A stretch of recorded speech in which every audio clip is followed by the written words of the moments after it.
జియోగ్రఫీలో అప్పుడప్పుడు అడగడానికి అవకాశం ఉన్నటువంటిది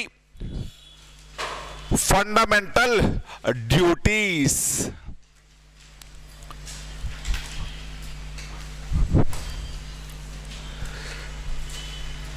ప్రాథమిక విధులు అనేటువంటిది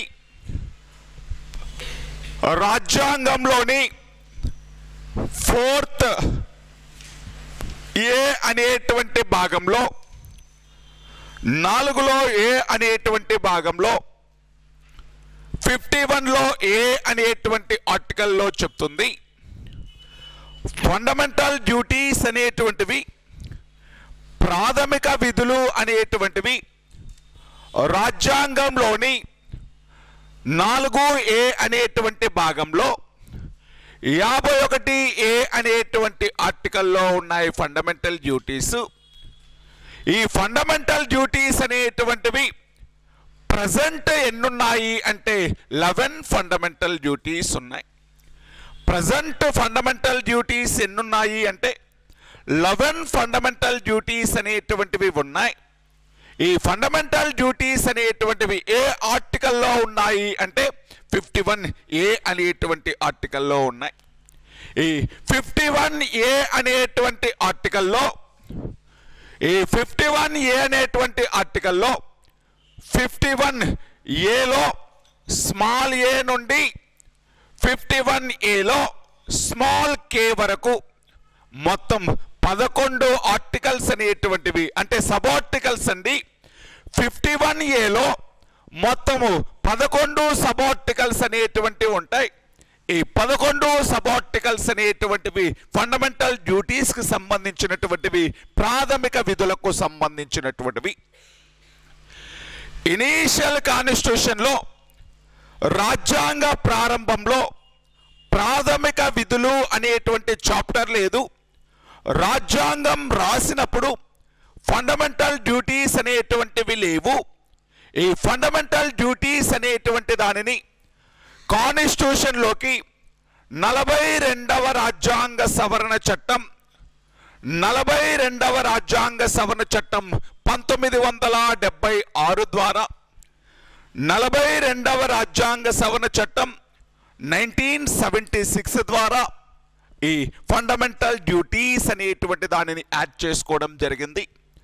42వ రాజ్యాంగ సవరణ చట్టం 1976 ద్వారా మొత్తం 10 ప్రాథమిక విధులు అనేటువంటి వాటిని రాజ్యాంగంలో చేర్చుకోవడం జరిగింది.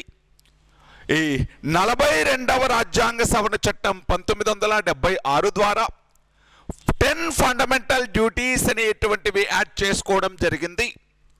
మళ్ళీ 86వ రాజ్యాంగ సవరణ చట్టం 2002 ద్వారా 86వ రాజ్యాంగ సవరణ చట్టం 2002 ద్వారా ఇంకొక ఫండమెంటల్ డ్యూటీ అనేటువంటి దానిని యాడ్ చేసుకోవడం జరిగింది. సో ప్రజెంట్ 42 రాజ్యాంగ సవరణ చట్టం ద్వారా యాడ్ చేసినటువంటి 10 ప్రాథమిక విధులు, 86వ రాజ్యాంగ సవరణ చట్టం ద్వారా యాడ్ చేసినటువంటి ఇంకొక ప్రాథమిక విధి, టోటల్ 11 ఫండమెంటల్ డ్యూటీస్ అనేటువంటివి ఉన్నాయి. 11 ప్రాథమిక విధులు అనేటువంటివి ఉన్నాయి.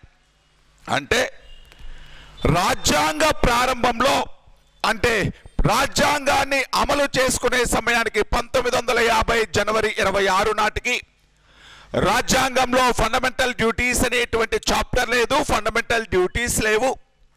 అవి 1976లో యాడ్ చేసుకోవడం జరిగింది 42nd అమెండ్మెంట్ ద్వారా.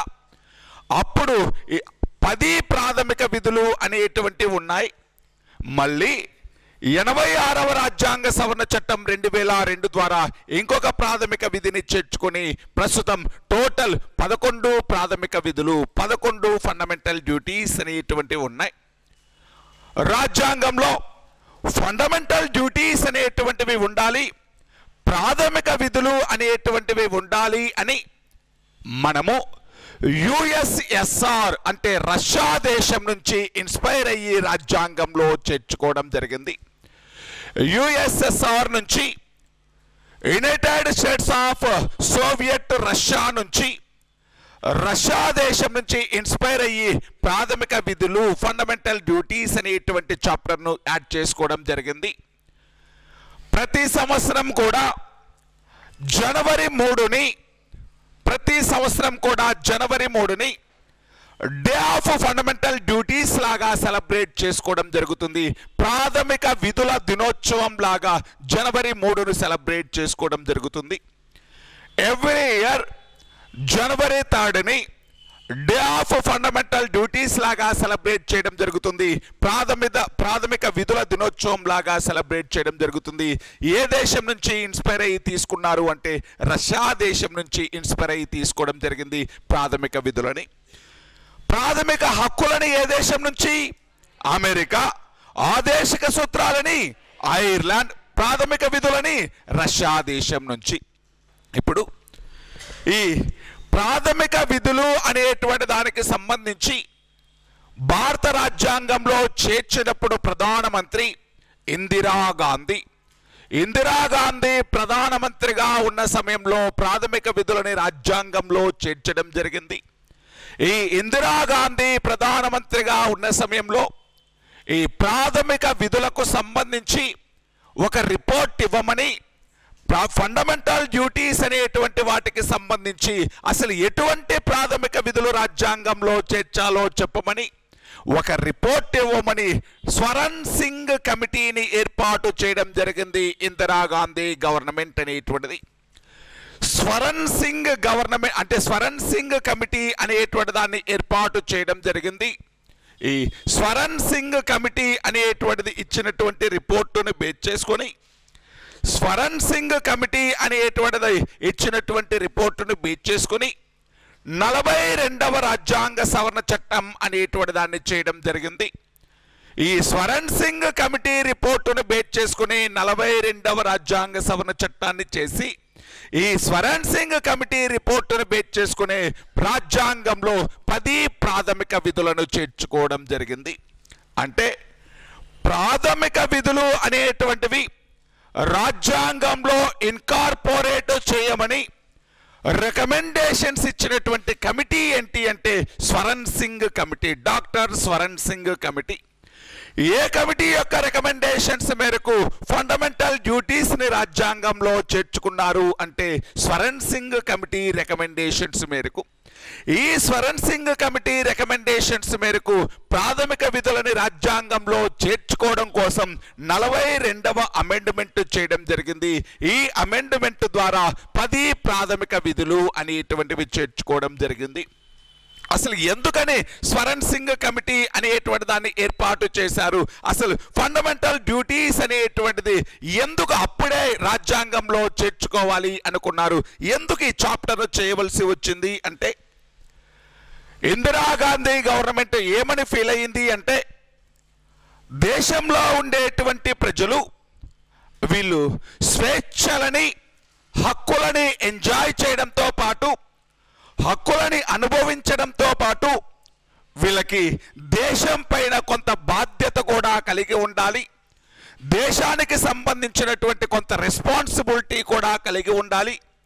ఓన్లీ హక్కులు మాత్రమే కలిగి ఉండడం వల్ల హక్కులు మాత్రమే కలిగి ఉండడం అనేటువంటిది కరెక్ట్ కాదు. వాళ్ళకి బాధ్యతలు కూడా ఉండాలి, ఒక రెస్పాన్సిబుల్ పర్సన్ లాగా ఉండాలి. ఆ రెస్పాన్సిబిలిటీస్ అనేటువంటి వాటి గురించి ఇనీషియల్ కాన్స్టిట్యూషన్లో రాజ్యాంగవేత్తలు అనేటువంటి వాళ్ళు దాని గురించి చెప్పలేదు కాబట్టి ఇన్కంప్లీట్గా మిగిలిపోయింది ఆ భాగం అనేటువంటిది. ప్రాథమిక హక్కుల గురించి చెప్పారు కానీ వాళ్ళ బాధ్యతల గురించి డ్యూటీస్ గురించి చెప్పలేదు. ఎవరు అంటే రాజ్యాంగాన్ని నిర్మించినప్పుడు రాజ్యాంగవేత్తలు అనేటువంటి వాళ్ళు, కాన్స్టిట్యూషన్ ఫ్రేమర్స్ అనేటువంటి వాళ్ళు చేసినటువంటి ఆ చిన్న మిస్టేక్ని మనం కరెక్ట్ చేద్దాం, ఆ చిన్న తప్పుని ఏదైతే ఆ చిన్న తప్పును చేశారో దాన్ని సరిదిద్దాలి అన్నటువంటి ఉద్దేశంతో దానిని కరెక్ట్ చేయాలి అనేటువంటి ఉద్దేశంతో ఇందిరాగాంధీ గవర్నమెంట్ స్వరణ్ సింగ్ కమిటీని ఏర్పాటు చేస్తే ఈ స్వరణ్ సింగ్ కమిటీ ఇచ్చినటువంటి రిపోర్టును బేస్ చేసుకుని 42వ రాజ్యాంగ సవరణ చట్టాన్ని చేసి 10 ప్రాథమిక విధులు అనేటువంటి వాటిని చేర్చుకోవడం జరిగింది. అందుకే ఇందిరాగాంధీ గవర్నమెంట్ చేసినటువంటి ఈ ప్రాథమిక విధులకు సంబంధించి కొంతమంది కొన్ని స్టేట్మెంట్లు కూడా ఇవ్వడం జరిగింది. అటువంటి వాళ్ళలో లాస్కీ అనేటువంటి ఒక రాజ్యాంగవేత్త ఏమన్నాడు అంటే, fundamental rights and fundamental duties both are two sides of a coin అన్నాడు. ఒక నాణానికి ఉండేటువంటి రెండు ప్రక్కలు లేకపోతే రెండు వైపులు ఈ ప్రాథమిక హక్కులు మరియు ప్రాథమిక విధులు అనేటువంటివి. Fundamental rights and fundamental duties both are two sides of a coin. ఒక నాణానికి ఉండేటువంటి రెండు ప్రక్కలు ప్రాథమిక హక్కులు మరియు ప్రాథమిక విధులు అని ఎవరు స్టేట్మెంట్ ఇచ్చారు అంటే, లాస్కీ అనేటువంటి వ్యక్తి ఏమన్నాడు అంటే, ఫండమెంటల్ రైట్స్ ఫండమెంటల్ డ్యూటీస్ అనేటువంటివి ఇవి రెండు ఒక కాయిన్కు ఉండేటువంటి రెండు సైడ్స్, ఇవి రెండు కూడా ఇంపార్టెంటే అని చెప్పాడు లాస్కీ. కాకపోతే ఫండమెంటల్ డ్యూటీస్ అనేటువంటి దానికి జ్యుడిషియరీ ప్రొటెక్షన్ లేదు, న్యాయ సంరక్షణ అనేటువంటిది లేదు. ఇంతకుముందు ప్రాథమిక హక్కులకి న్యాయ సంరక్షణ ఉందా లేదా? కోర్టుల ద్వారా సాధించుకోగలమా లేదా? కానీ ఆదేశిక సూత్రాలకు ఉందా? లేదు. ఆదేశిక సూత్రాలకు ఎలాగైతే జ్యుడిషియరీ ప్రొటెక్షన్ లేదు, సేమ్ ప్రాథమిక విధులు ఫండమెంటల్ డ్యూటీస్ కూడా ఏం లేదు, జ్యుడిషియరీ ప్రొటెక్షన్ లేదు, న్యాయ సంరక్షణ అనేటువంటిది లేదు. న్యాయ సంరక్షణ లేదు కాబట్టి ప్రాథమిక విధులు అనేటువంటి వాటిని ఫుల్ఫిల్ చేయలేదు, నువ్వు ఆ డ్యూటీని ఫాలో అవ్వలేదు అని మన మీద కేసు ఫైల్ చేయొచ్చా? లేదు. పనిష్మెంట్లు ఇవ్వచ్చా? ఇవ్వడానికి లేదు. ప్రాథమిక విధులు అనేటువంటివి వాలంటరీ, అంటే నీ యొక్క రెస్పాన్సిబిలిటీని తెలుపుతున్నాయి, కానీ నువ్వు ఆ డ్యూటీని చేయకపోతే నీకు ఎటువంటి పనిష్మెంట్లు కూడా ఎటువంటి పనిష్మెంట్లు ఇవ్వరాదు. అంటే న్యాయస్థానాల ద్వారా నీ యొక్క డ్యూటీ అనేటువంటి దాన్ని చేయమని నిన్ను ఎవరూ కూడా ప్రెజర్ చెయ్యరు. నువ్వు చేయగలిగితే చేయండి, కాకపోతే చెయ్యాలి అని చెప్తుంది, కానీ చేయకపోతే నీ పైన ఎటువంటి పనిష్మెంట్లు కూడా ఉండవు. అంటే ఫండమెంటల్ డ్యూటీస్ అనేటువంటివి వాలంటరీ, అంతేగాని ప్రభుత్వాలు వాటిని ఫాలో అవ్వమని ఫుల్ఫిల్ చేయమని నిన్నేమి ప్రెజర్ చేయవు, ఒత్తిడి తీసుకురావు. అంటే వీటికి ఏం లేదు, న్యాయ సంరక్షణ లేదు. అందుకే డిడి బసు అనేటువంటి వ్యక్తి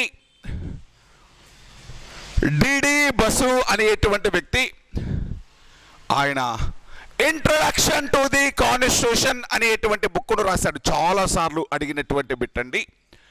డిడి బసు రాసినటువంటి బుక్ పేరేంటండి? Introduction to the constitution.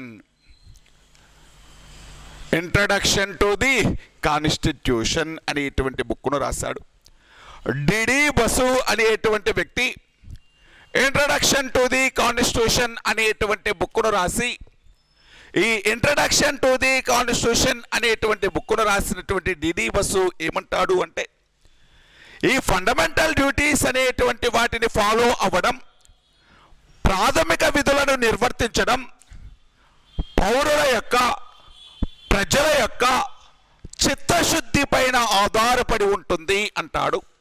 అంటే గవర్నమెంట్స్ అనేటువంటివి కంపెల్ చేయవు, ప్రెజర్ చేయవు, వాటిని ఫాలో అవ్వాలా వద్దా, ఆ ప్రాథమిక విధిని నిర్వర్తించాలా వద్దా అనేటువంటిది పౌరుల యొక్క చిత్తశుద్ధి, అంటే వాళ్ళలో ఉండేటువంటి ఆ చెయ్యాలి అనేటువంటి దానిపైన మాత్రమే ఆధారపడి ఉంటుంది.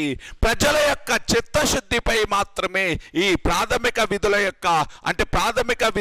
అనేటువంటివి సక్సెస్ అవుతాయా, ఫెయిల్యూర్ అవుతాయా అనేటువంటిది దేని మీద ఆధారపడి ఉంటుంది అంటే ప్రజల యొక్క చిత్తశుద్ధి పైన ఆధారపడి ఉంటుంది. అంటే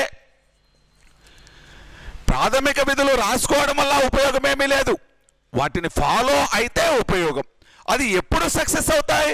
ప్రజలు వాటిని ఫాలో అయితే సక్సెస్ అవుతాయి, ఫాలో అవ్వకపోతే ఫెయిల్ అయిపోతాయి. అందుకని ఆ ప్రాథమిక విధులు అనేటువంటివి సక్సెస్ అవుతాయా లేకపోతే ఫెయిల్యూర్ అవుతాయా అనేటువంటిది దేని మీద ఆధారపడి ఉంటుంది అంటే ప్రజల యొక్క చిత్తశుద్ధి పైన ఆధారపడి ఉంటుంది అని ఎవరు చెప్పారు అంటే డిడి బసు. ఆయన రాసినటువంటి బుక్ ఏంటండి?